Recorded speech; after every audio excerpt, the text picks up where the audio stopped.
That family actually used to own this building here behind me.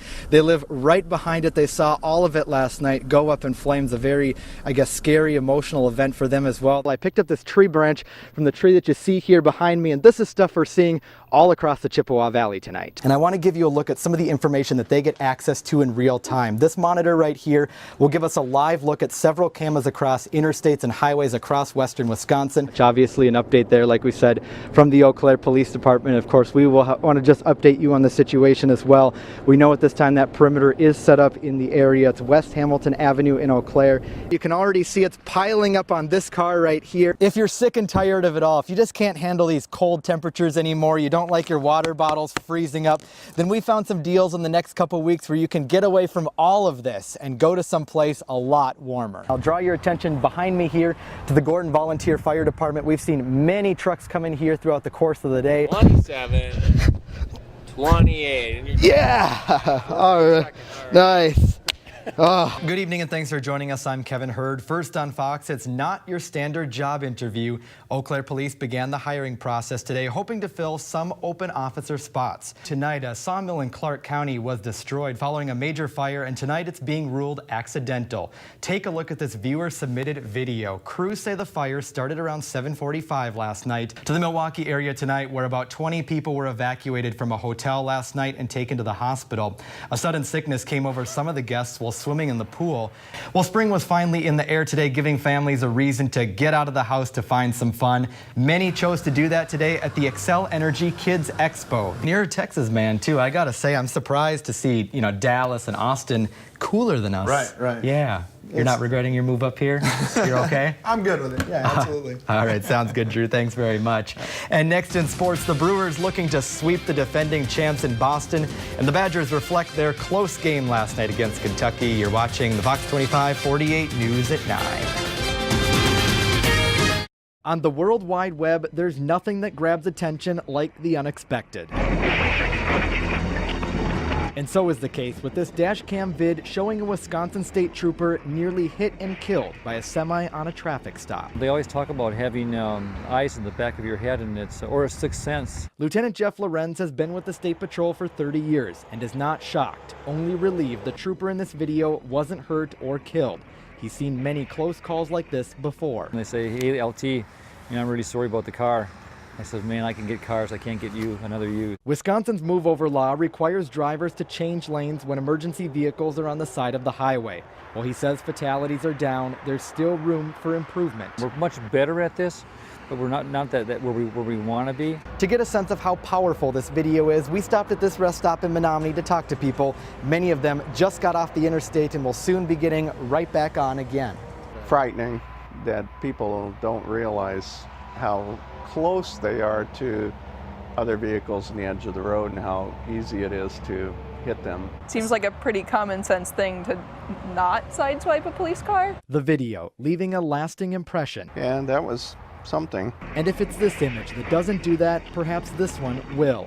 A memorial to Trooper Debbie McMenamin, Lieutenant Lorenz's colleague, hit and killed by a car during a traffic stop in 1989. She went up to the vehicle to issue the warning, and on her way back she was struck and killed by a minivan. Even Lorenz himself says he's been hit 5 times while in his cruiser, proof that if not careful, your wheels can easily become a deadly weapon. We always enforce being alert for weapons and guns and knives and all that kind of stuff. For us who patrol high-speed interstates or highways, for us it's really all about the traffic. Kevin Hurd, WEAU 13 News. Tests have confirmed heroin was in some of the dozens of plastic bags in the New York City apartment where Philip Seymour Hoffman was found dead yesterday. Tonight, WEAU's Kevin Hurd talks to health experts about what we can learn from this and how to have a conversation about drug abuse. He's here with the story. Kevin? Yeah, Chris and Nikki, health experts call this tragedy a teaching moment. They tell me heroin is a growing problem here in western Wisconsin, and this illustrates the danger of what can happen when someone is addicted.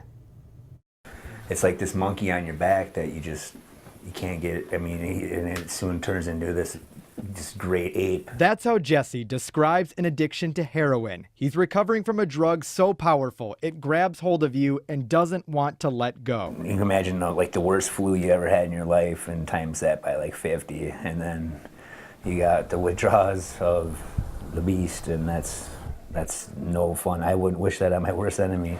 It cost Jesse his house and more, an expense that kept adding up. Finally, he'd had enough and sought treatment 3 weeks ago. But his story of addiction is more common than you may think. Lisa Giese with the Eau Claire County Health Department says in its last survey of middle school and high school students in Eau Claire County, 130 admitted to having used heroin before. She says now is the time to have a conversation about the drug, using the latest death of actor Philip Seymour Hoffman as a starting point. We absolutely can use this as a moment to say, did you see that? And what do you think? Ask kids some questions about it. You don't have to be a celebrity to die from heroin addiction. Brenda Gadel, an AODC counselor at the Ellie Phillips Libertas Center, agrees and says this is a real problem that happens to real people. These are normal people who never had any trouble with addiction before. You know, it all starts at some sort of substance abuse level, but it continues on. Jesse chose another path. He's seen people come through these doors more than once, but knows he's taken a big step getting help. It'll be the best thing. You'll never regret it. You'll never regret getting help. Now, Giese recommends reaching out to a healthcare provider, health department, or a treatment center if you know someone who is struggling with an addiction. Yeah, good evening. I think these 3 words right here really sum it up. Go, fight, and win. That's exactly the attitude that everybody I've talked to tonight here in Stanley has ahead of tomorrow's state football game. How do you describe the excitement leading up to a trip to the state football tournament? It's loud. Crazy. Everybody's been cheering and yelling, saying, go, let's fight and win. And that's exactly the atmosphere that filled the air at Stanley Boyd High School today. I don't know, it was cool to see everybody with the school spirit. Laura Bauer and the pep team put this celebration together. There were signs, songs, even some advice from past players who've been on the state turf. The locker room, the atmosphere, being at Camp Randall, those are the memories that'll always stay with you. It's been more than a decade since the team went to state. The last time was in 1996. Ronnie Ponick doesn't remember that tournament. I was born in '96. But will remember this one for the rest of his life. Especially growing up as a little kid, just dreaming to make it to the big stage, and it's finally here. Everywhere you go around town, you'll see signs rooting on the Orioles. Even at the grocery store, everyone's been talking about the big day. People are very happy about us going. It's been a while. Russ Judnick's son played in the championship game back in 1991. They did a great job. I just hope they can do it again tomorrow. Out on the practice field, the team is spending one last night under the lights, prepping for the big day. We're excited for this opportunity. The guys are really focused on what they have to do tomorrow and hopefully come out and play our best football. Standing tall, knowing their town is behind them. Community coming together is really a big deal to us. I mean, it means a whole lot to us because they're really rooting for us on the other end as well as us, so we're doing it for them too. Now, the Stanley Boyd football players are still here in town tonight. They're going to be leaving for the state tournament tomorrow morning at 9 o'clock. In Stanley, Kevin Hurd, WEAU 13 News.